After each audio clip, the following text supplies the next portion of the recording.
Бұл мазхабтың негізгі бәрінен айқын ерекшелігі дәлелге сүйенудің қатаң жүйелілігі. Имам Шафи фиқх әдіснамасының атасы деп саналады. Неге десеңіз, Шафи мазхабының дәлел реті Құран, сахих хадис. Егер хадис сахих болса, ол мазхабтың дәлелі Шафи.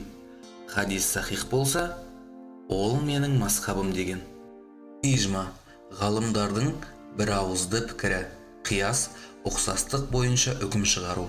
Екі басты ерекшелік, хадиске беріктік. Ханафи мазхабына қарағанда, Шафи мазхабы хадисті бірінші орынға қояды. Ақылдан бұрын дәлел іздейді. Жүйелі фиқх.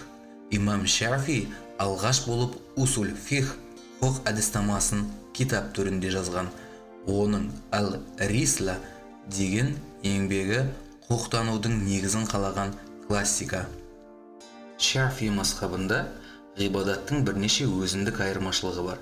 Мысалы, намазды қолды кіндіктің үстіне емес, кеуде тұсына қойып оқу.